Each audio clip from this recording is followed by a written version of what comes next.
Good morning, everyone. Welcome to the Smart Life Club. I'm Vicki Helm, and this is the Coffee Break Show. Today is Wednesday Welcome, and our guest is Mira Rubin, and she is so exciting. I'm so excited. I can't wait to be here. So let me just say this to you. If you're new here, do me a favor, put your name down below so that I can see you, know you, and get to be with you. We have conversations, and we get to talk to people, and today we're going to be talking to Mira Rubin. You do not want to miss out. If you're watching this afterwards, thank you for watching this afterwards. Do me a favor, put hashtag replay in the link below right there so that we know you're on with us. Thank you for joining us on YouTube. This is YouTube Live. We're new with this. Do me a favor and hit that like button, smash that subscribe button as well. If you want to do the Wednesday welcomes, do me a favor and also hit the bell notification, and it will show you when we go live. We do these shows live. We don't edit anything because this gives us the most pure conversation with our expert today. And I want to welcome the amazing Mira Rubin. I'm speechless, Vicki. I guess not the greatest way to start out an interview, right? I know. I'm like, here we go. Let me give an introduction for you, because I want everyone to know why you're on the show with me. I want people to know why I've chosen you to be with us today. And so Mira and I have been friends for a long time. And one of the greatest conversations we have all the time is we have conversations about the earth and the mission to keep it clean, and the ability to keep it safe and how we can build a world that works. We also talk about purpose and mission and things like that. And we're such good friends there. And I kept thinking, what's the one word that would describe Mira? What's the one word? And I came up with sacred and sacredness. Oh, wow. And to me, I was like, somebody who practiced sacredness. I see you all coming on board. Do me a favor, put your name down below so that we can say hi. Good morning, Brandon. Let's see. Hello, Mira, Vicki, and Robin. Hello, everyone. Nice to see you on board, Brandon. Thank you for being here. Karen, hi, everyone. Mira's in the house. That's right. She is. She's in the house. And I know it's a lot of you. We are going to have fun today. So in that word, what is it when you live a life that is sacred? This is such an incredible conversation to have with somebody who I believe really practices that living in that sacred, that living in that divine, that living in purpose. It's a place that everybody wants to get to, but sometimes we don't always know how to get there or what are the secrets to being in that kind of purpose and fulfillment. And so when I brought Mira on, I know that I have routine questions that I ask everyone, but I keep chucking them out the window. I want the moment to display what it wants to be. And there's a bunch of people coming on. Hey, Barb Tomlin, nice to see you. So far, it's not the live in the G-Erupt on my end in the group. Good morning, Mira. Are we not on the group page? Is that what's going on here? I see. Are we not live on the other pages? Somebody give me a reply back. Hang on a second. We might have to edit this. Let's see, save changes. Okay. So we are now. Thank you. So we're going live on all channels. We have to check the live. This is what happens when you go live. Live is live. It is what it is. We are now. Thank you. So it just took a longer time to get through all the channels. So we're live on multiple channels. So that way it gets a little bit ruckus to get through there. Thank you. No sharing to page now. Thank you. So I wonder why we're having a little technical difficulty this morning. And I want to make sure that the pages are live on the group. Are we live in the group? Anyone, please? Somebody tell me if that we're live in the group. And Mira, thank you for being here through this and staying through the confusion of this morning. I just want to also welcome you and ask you, tell me a little bit about your story. about how you got to where you were right now, where you are right now, and how you are living in such purpose consistently. Well, I've been a personal transformation and development person from the time I had an enlightenment experience when I was 15. And at that age, or at that time, that changed my life and really set the trajectory for my entire life. And I've been really looking to re-access that state throughout my life. And so I spent years and years in personal growth and transformation and taking all kinds of courses and getting all kinds of trainings. And I've developed a healing modality that's very, very powerful. But the thing that put me where I am now is a convergence of a couple events. One was in 2017, November, I stepped into my purpose. And it gave me my life. So through my life, truly, my life was characterized by very deep depression. Very deep depression. I was never medicated, but I could have been easily. And I thought about dying when I'd go to bed at night and when I'd wake up in the morning. And there were times when I thought I would die because nobody could live and be as unhappy as I was. Wow. Yeah, it was extreme. So that's also driven me to the personal development work. But the thing that was the underlying pain point for me was feeling rudderless, not just with a lack of direction, but with a lack of a clear purpose and a reason to be here that made a difference in the face of all that we see in the world that is less than what we would desire. And so I stepped into my purpose and actually took ownership of this very big vision, which was something that I call Project Eco Park. And the vision is something that emerged from dreams of my childhood that I recognized eventually. But what it is a World's Fair of sorts for sustainability, and a place that people could go and learn and discover and explore and be awed. And anyway, from that has evolved my greater purpose, which is to mainstream sustainable practices globally. That's where my heart is. And yes. And one of the biggest things about sustainability, one of the foundations of sustainability is consciousness. Because if we don't elevate our consciousness, we're not going to be able to create change. So there are a whole bunch, there's a matrix of things going on here, but the bottom line is that discovering my purpose gave me my life. It gave me resilience that I never imagined I would have. It let me fall down and get back up again without being paralyzed by the shame that I would feel if it were about me. Because it's not about me, it's about something bigger. I can move forward. I can stumble forward. I can fail forward. I can get up again. And recognizing that, I recognize how life affirming and how critically essential people knowing what their purpose is, knowing they make a difference, being able to express themselves in the world is the most important thing, and now more than ever. And I heard you say the very same thing just the other day on your podcast. Yeah, it's so interesting. First off, I want to tell you the truth. I think my heart melted at your bravery and your courage.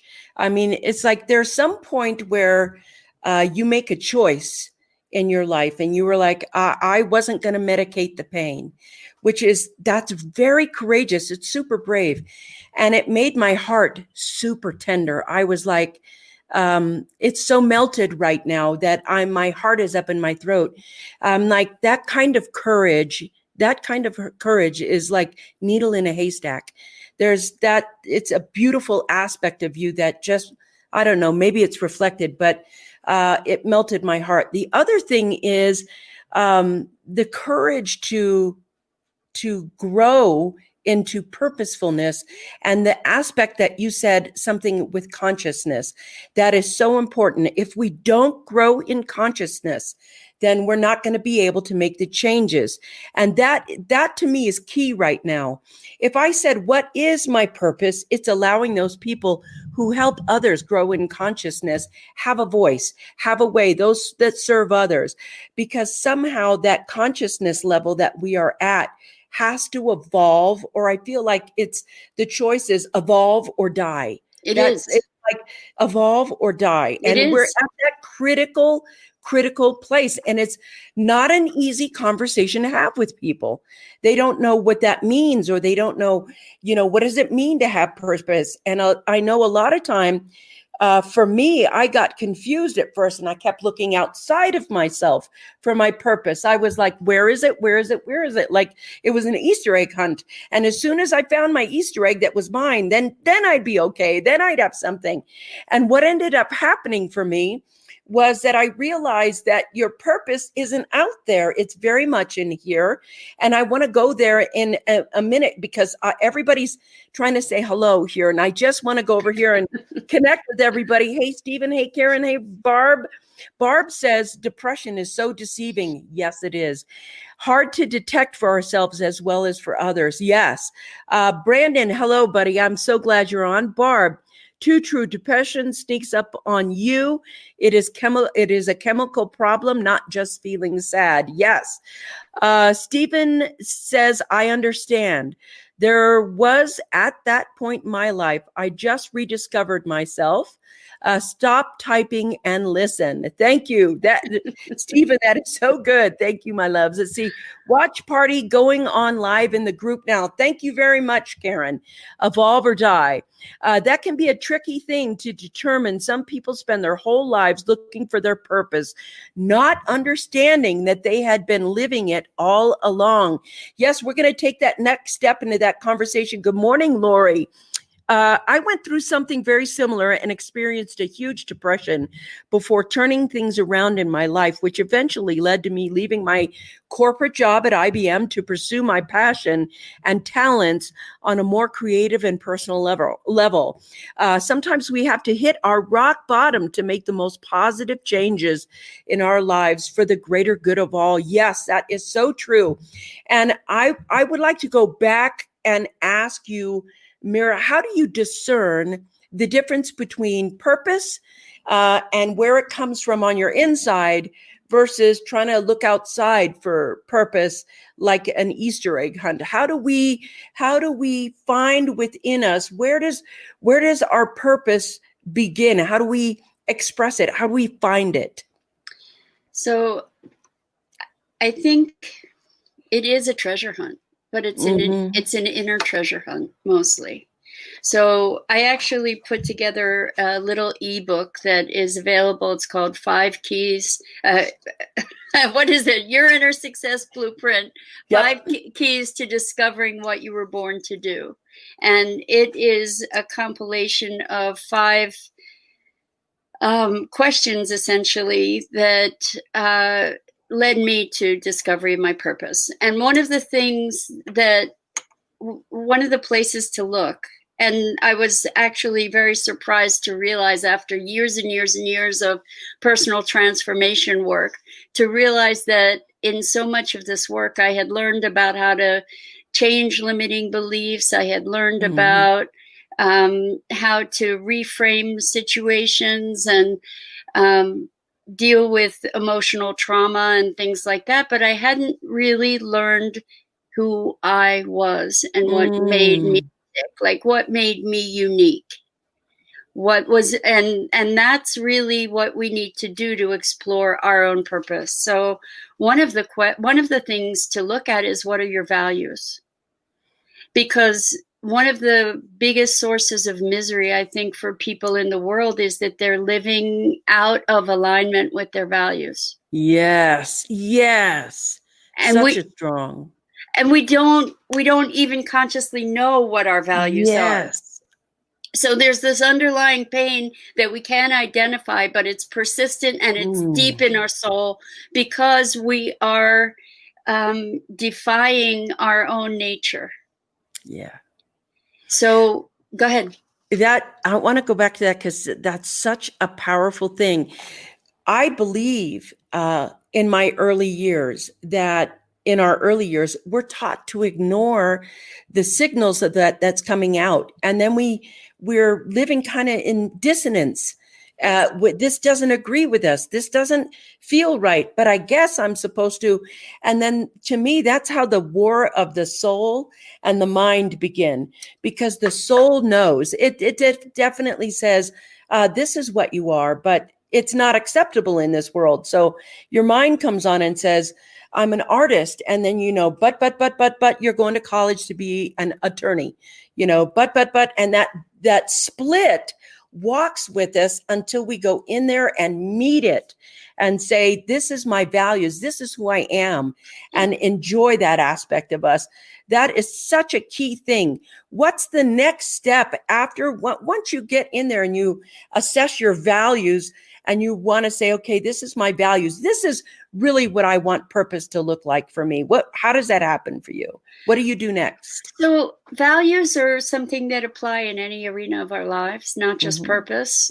So if we're looking at a career possibility or a relationship, or we're starting a business, establishing a clarity around your values is an essential thing, because it offers a foil through which you can make decisions through hiring and firing decisions, or decisions about what direction to take in life.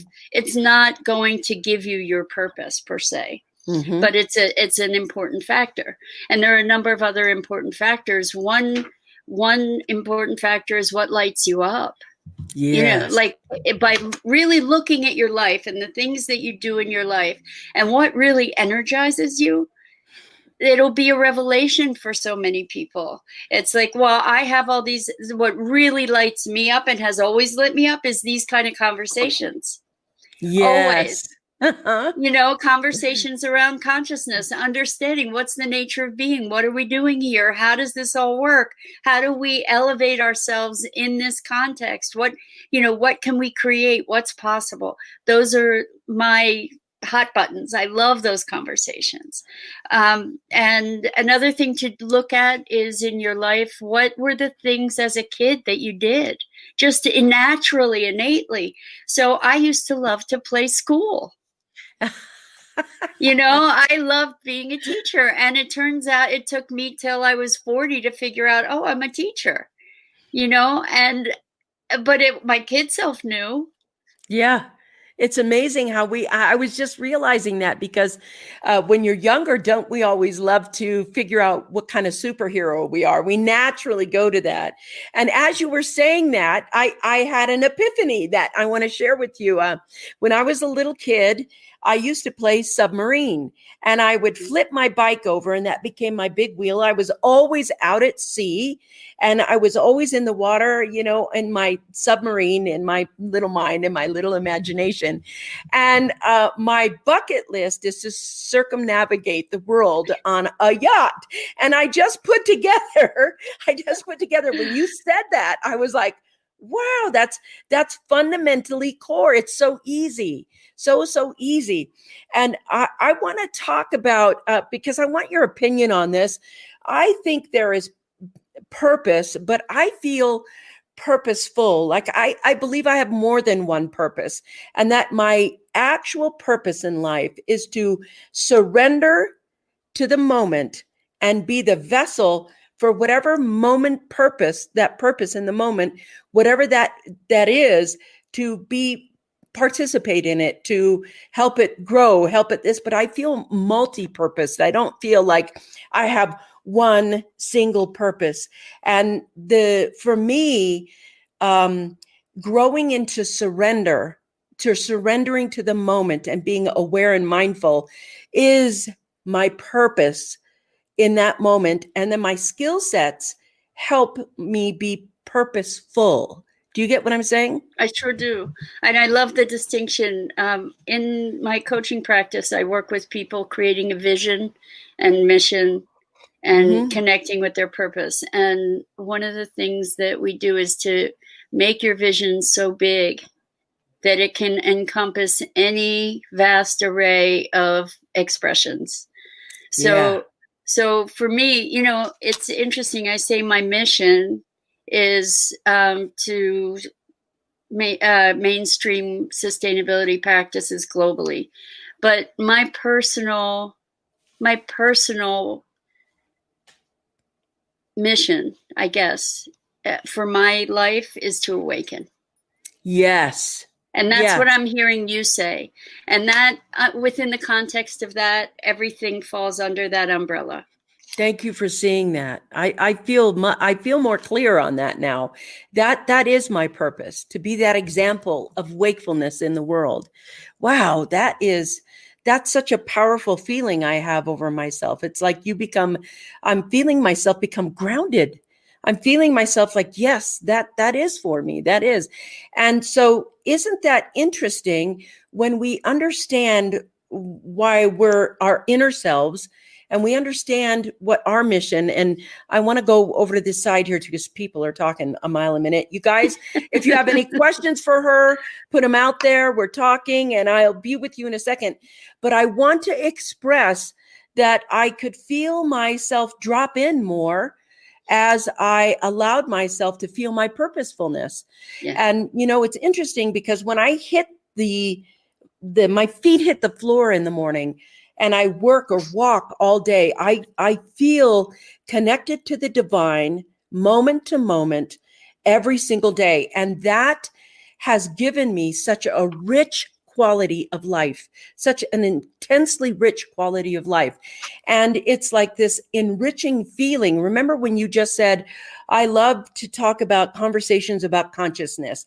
I love to talk about this. I feel then that my life has meaning and it's so enriched when I'm in that place. And the second you said that, I could feel myself just drop in. And I was like, oh, yes, that feels so good. And it feels so awake. And it kind of removes any painful anything. It certainly has the potential to do that. And if it doesn't remove it, it allows you to expand to include it. Mm-hmm. I want to talk about expanding to include, because as Westerners, this is a revelation that I've had. I've always had a challenge with meditations that are telling me, let go, let go, let go. Right. And I had a revelation just saying, wait a second, we're Westerners. This is global, so maybe you're not. So have patience with us. But as Westerners, we're about accumulating. We're about more, right? Yeah. And so what I realized is instead of letting go of my feelings that I want to release or whatever, how about expanding to include them? Yes.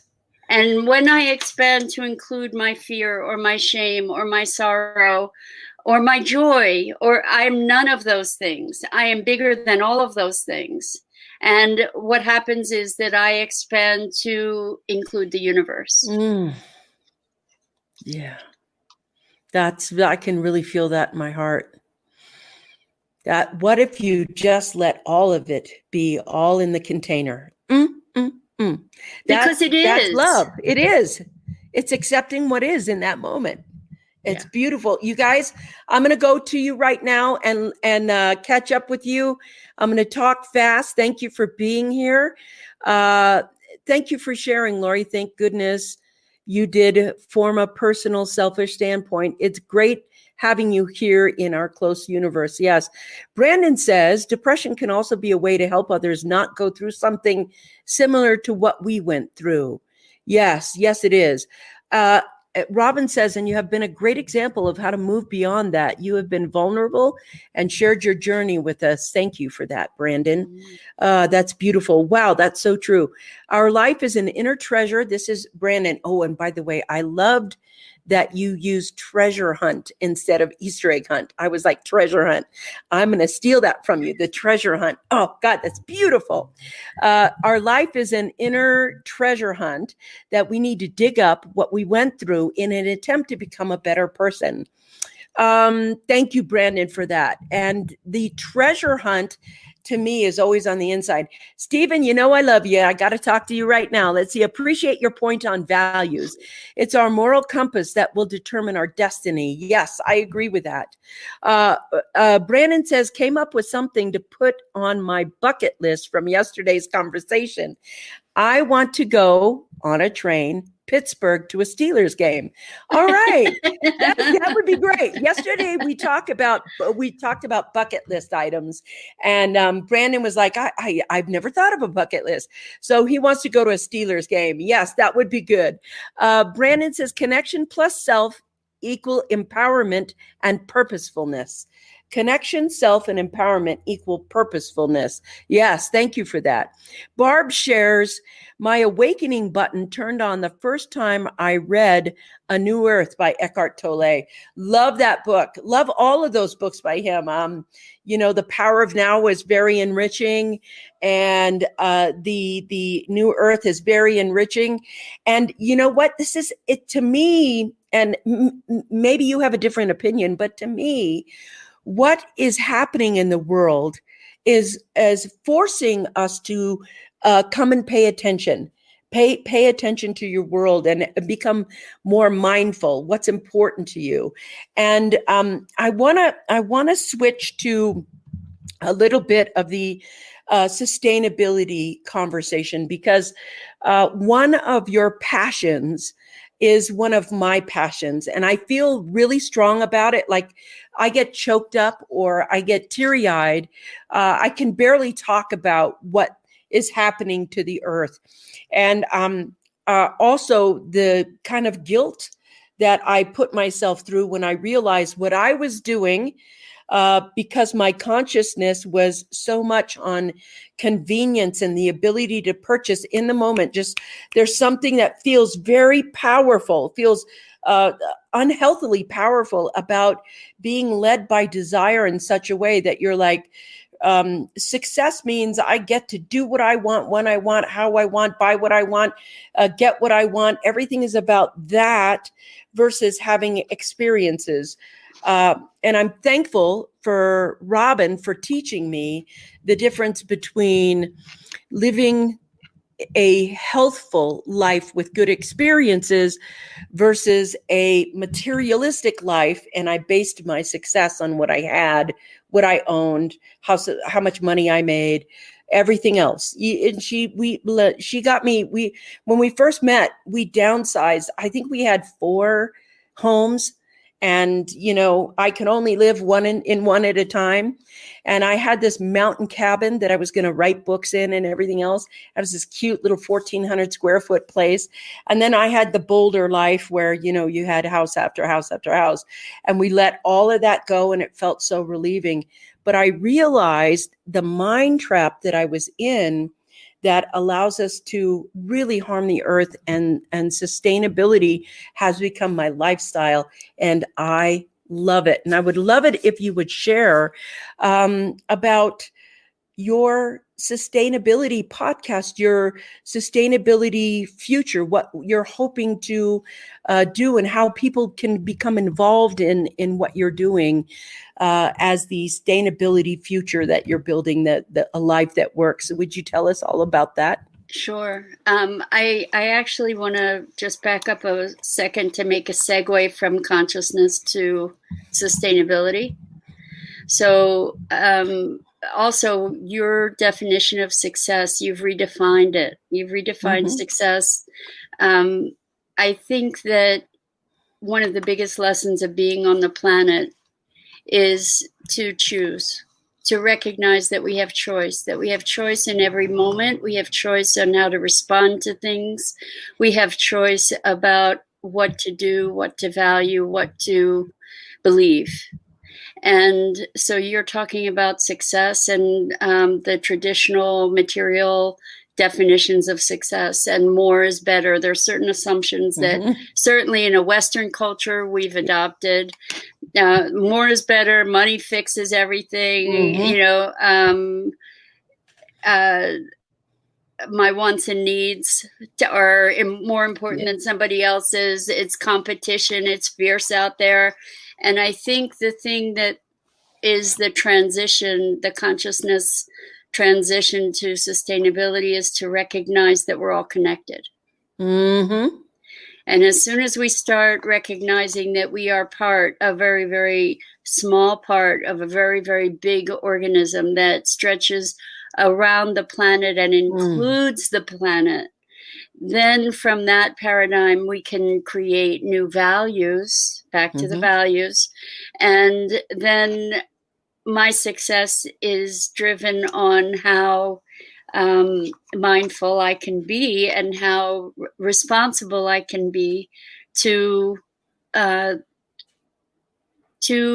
my environment. And that includes people, animals, environment, the earth, all of it. Yeah.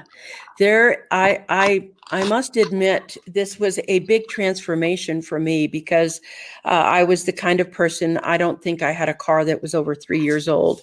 And I remember the conversation with my partner, who everybody knows is Robin, and the grace I felt afterwards when I looked at my consciousness, and I was like, wow, do I really want to bite into these stories? These stories aren't my stories. And when I say giving back to the earth, to me, that right now is the biggest pull I have. So in creating Back to the Earth, we made a smaller footprint. First thing we did, take care of how we operate in the world. I'm very big on planting fruit trees right now. It's especially fruit trees, because a 98 in my book, The Ultimate Freedom, which is behind us on the purple one, there was a guy who was 98 years old, and I was talking to him, and he was in front of his apple trees telling me that they were 100 years old, and he remembers when they were planted, you know, and they grew up in his house. And he said, if you want to leave a legacy in this world, plant an apple tree. It'll feed everything for 100 years. That's beautiful. And that stopped me. I was like, it feeds the deer, the birds, the people, everything, the ground, one apple tree. And so I think like everybody should have a fruit orchard or a food forest in the yard. That year we put up 3 community gardens in our place, because we grow organic food. And you know about where I live, so you know how we live there purposely for that reason. To make that small print. This is for that reason, very specific. And to me, the best gift that we can give to the earth is planting a tree. I mean, even if it's an evergreen or whatever, I like fruit trees, because it's magical. Every year, this beautiful being gives you fruit and food for everything. It's magical. Mira, I want to say that the sides, I know we're at there, but everybody is like rolling. Is it okay if we keep going on? And if so, I want to thank you. Good. Yes. Let's see. Barb says, my awakening button turned on the first time I read A New Earth. Thank you. We did get that one. Brandon says, shame and other negative feelings can either destroy us or empower us to do better.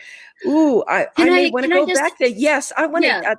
That's key. So this goes back to the, and I do really want to talk about sustainability too, but I just want to address the shame. Yeah, this comment about shame and pain in life being a foundation for wisdom, or the foundation for the evolution of wisdom and the opportunity to give back because the pain that I've experienced in my life gives me a depth of awareness that I have moved through. I know how to move through that. I know it's possible to move through that.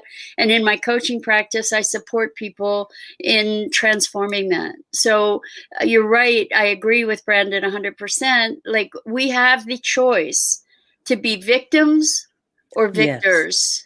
Yes. And being a victim, it disempowers ourselves in the world. And what we can do, this is a transformative perspective. And that is, life is not happening to me. It's happening for me and through me. That's right. That's the most powerful thing. It's happening for me and through me. And if we really allow that to become part of our inner values, what I know happens for me is that it helps me stay mindful. I become more explorative versus reactive. And I'm like, oh, here's something to explore. I don't have so many of those knee-jerk reactions. There's a part of us that is naturally curious. What is this trying to tell me or transform and show me? And that is the key right there that you just said. Thank you for that, Brandon, that shame thing. That was really beautiful. Thank you for sharing that with us. Tony Robbins says that the quality of your life is dictated to a great degree by the questions you ask.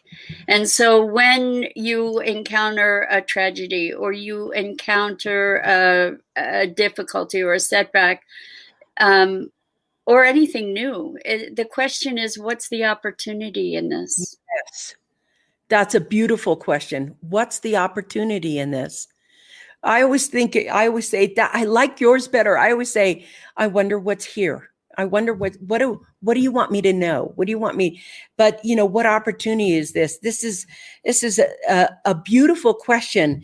A lot of times we're so convinced that there are good feelings and bad feelings that what if we just said they're feelings and what's the opportunity here? Exactly. That's beautiful. And the thing is that if sadness arises, allow the sadness to be there and ask it. It's a teacher. It is a teacher. It's an opportunity to see something, learn something, clear something, gain greater insight. Yeah. Yeah, beautiful. I want to go on. Hi, Barb. Thanks for coming back here again. Living a healthy life deters depression. So much of what we eat and do impacts our daily attitudes. Yes, we live in such intense toxicity right now. That's a big key for me, removing toxicity from the world. It's like removing plastic from the world. I love that you said that. I want to talk about that as soon as we get through some more. Thank you. Good. Brandon said the knowledge of choice is extremely empowering. Yeah, it is. Thank you for sharing that. It is. The knowledge of having that choice, making that decision is very empowering. Barb says, ooh, my autos have always represented energy. All have had names and hard to part with if they behave themselves. Yeah, I got to tell you, I have the same thing now. I look at a vehicle and the question I have is, how long can I have it?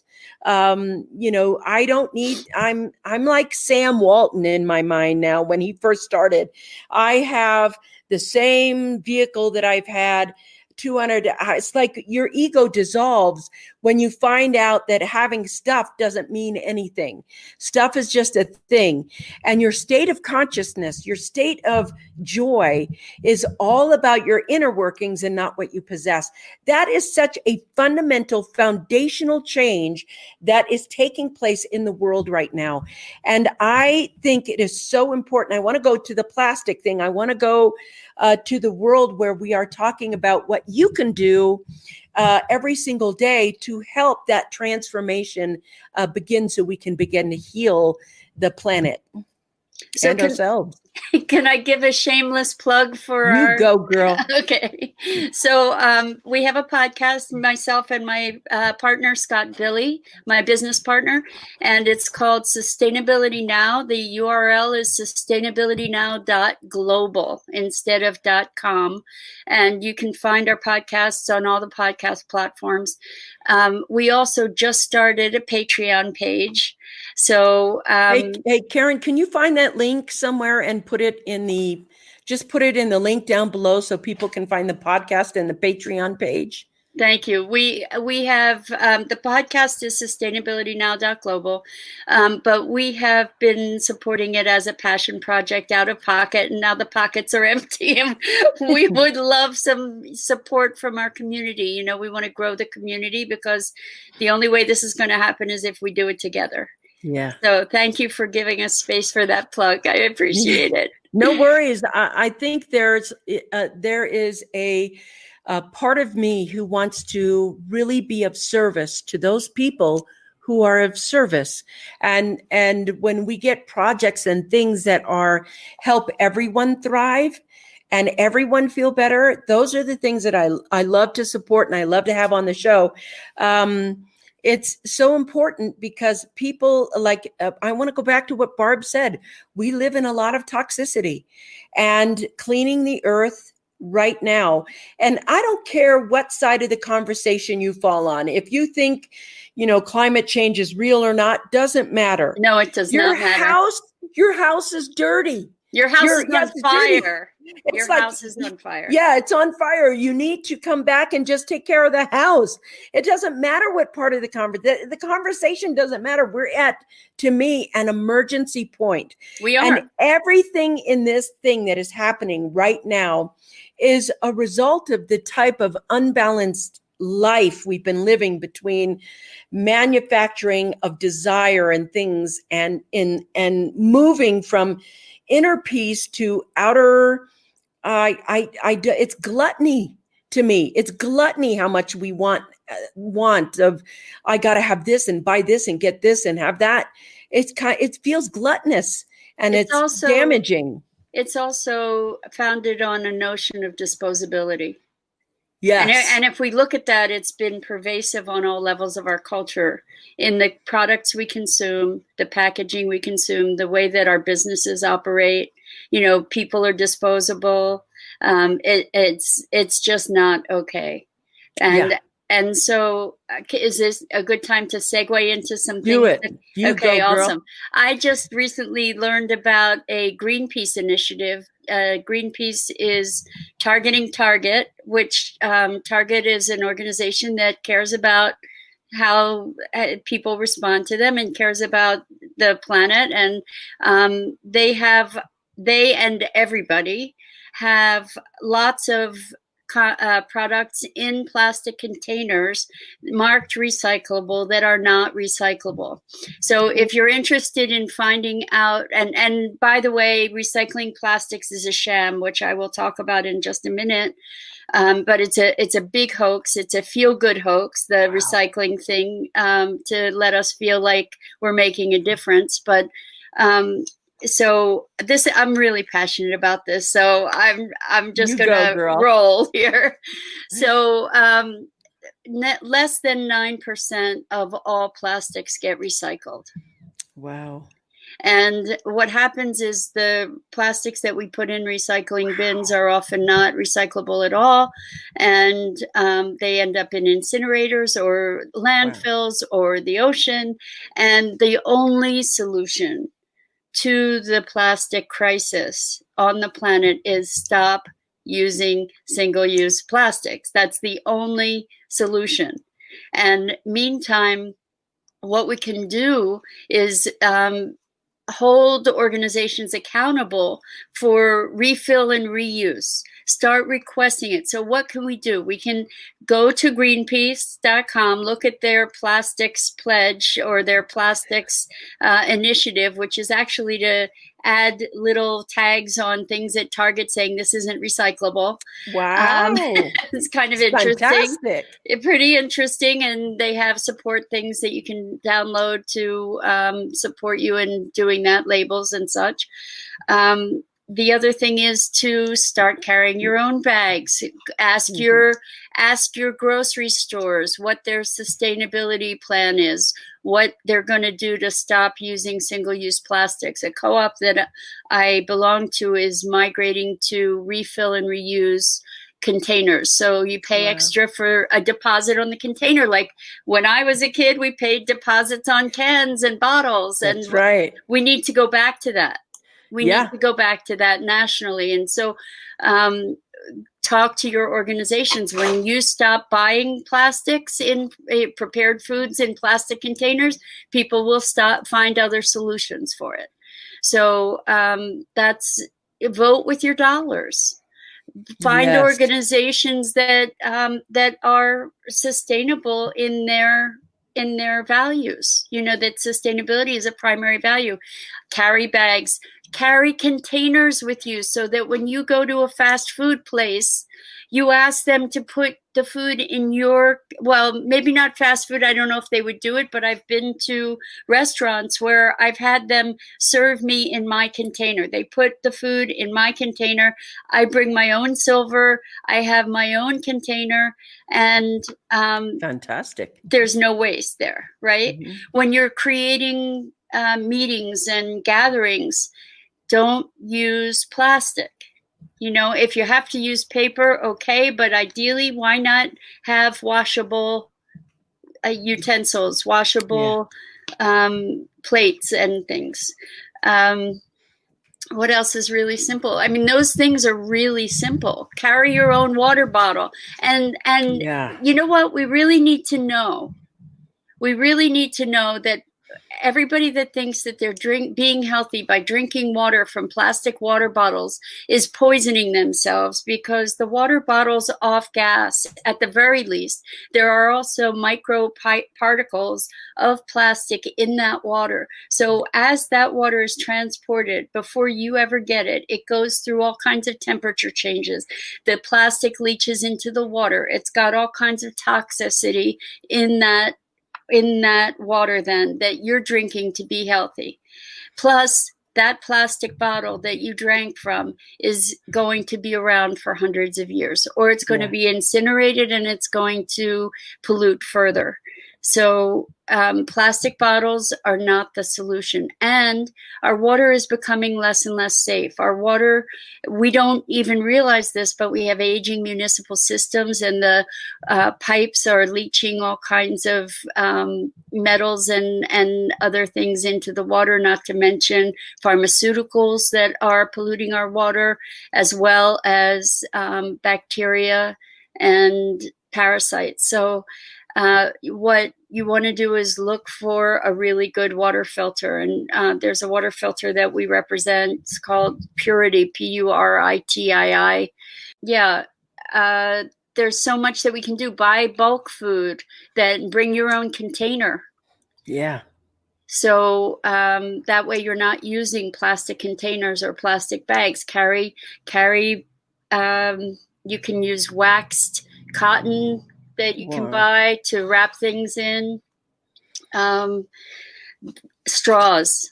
So when you're at a restaurant, when you order a drink, please request no straw unless they have paper straws. More and more places are having paper straws. But just the amount of straws that are used and wasted is obscene. So bring a straw. There's all kinds of straw solutions. There's glass, there's silicone, there's metal, there's bamboo. Yeah. I'm like, you know what? I'm listening to you. I'm like, Robin, this is your soulmate. This is everything we do in our household. And it's very, you know, the bamboo straw Robin uses over and over and over and over and over and over again. Exactly.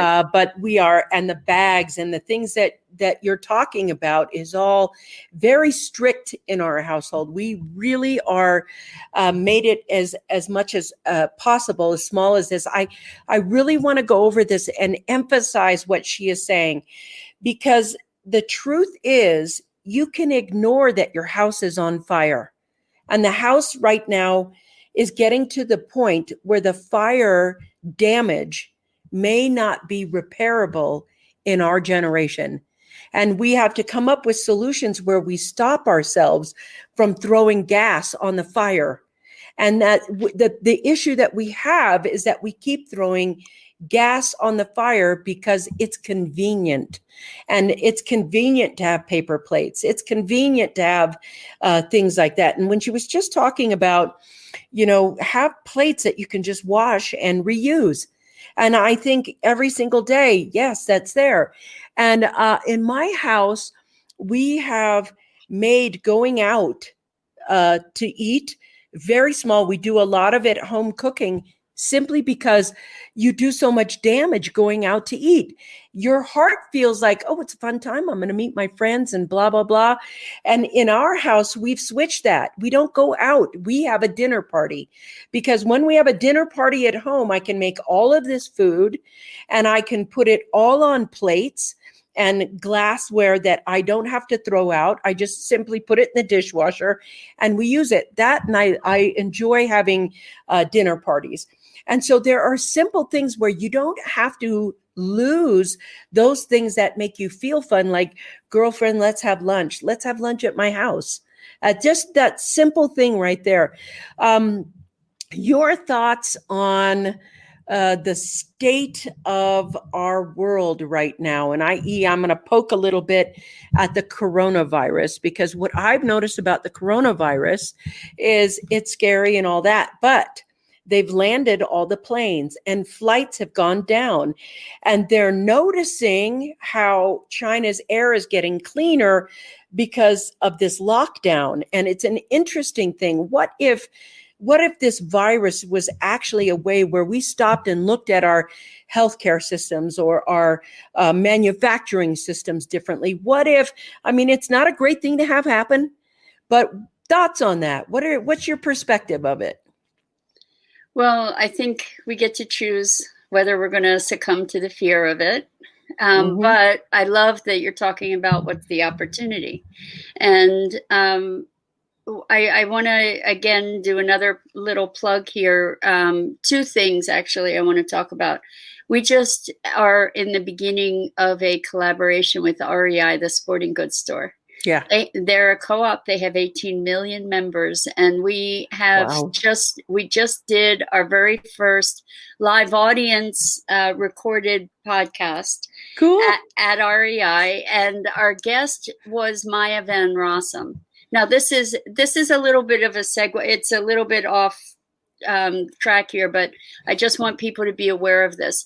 Maya Van Rossum is championing something that is really going to be a new environmental revolution, and it's called the Green Amendment Movement. Ooh. And only 2 states right now, Pennsylvania and Montana, have a Green Amendment. And what that is in the state Bill of Rights, as an inalienable right, is the right to clean water, clean air, and a healthy environment for current and future generations. Now, the beauty of that amendment in the Bill of Rights is that it empowers the people to challenge the government whenever it passes a law or permits some kind of project that violates that inalienable right.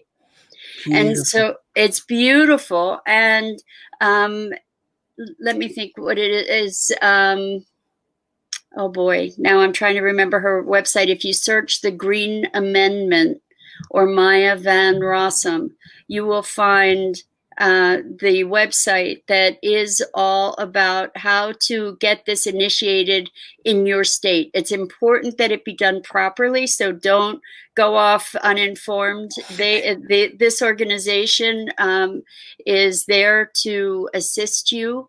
The Delaware River Keepers Network is part of this. That Maya is the Delaware River Keeper. So that's a really important initiative. You were asking what we can do. Yeah. That support and champion the addition to the Bill of Rights, the inalienable right to clean water, clean air, and a healthful environment. When you think about it, it's like, but of course, what do you mean?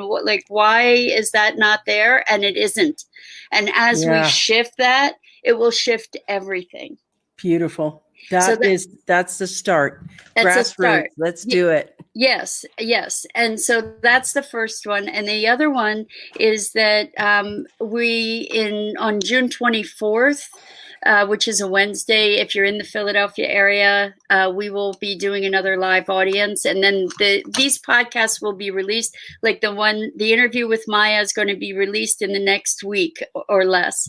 So keep a look on sustainabilitynow.global for that to learn more about it. But our next guest is Judy Wicks.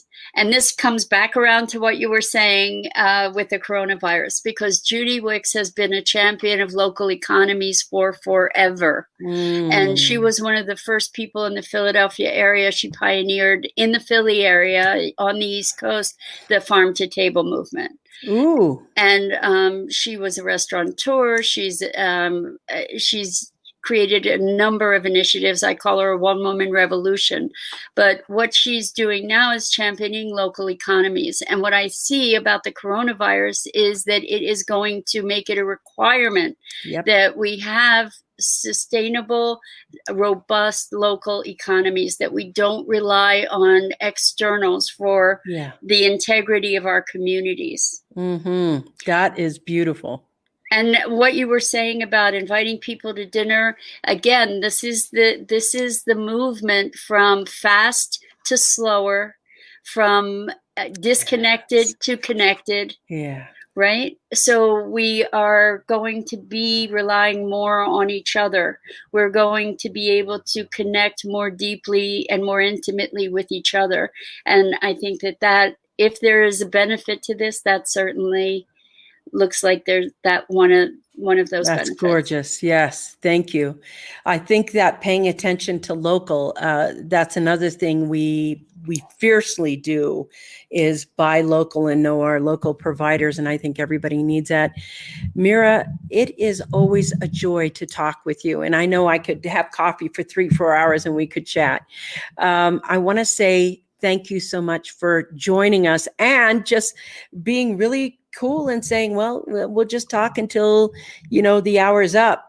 And I want to say that you are the most wonderful activist to me. You do it with such love and kindness and awareness. And for me, that is the joy of talking to you today. And I just want to thank you for being with us and sharing so wonderfully. I have one last question. How can they get involved with you? What's the one, if they want to get involved with you, where do they go?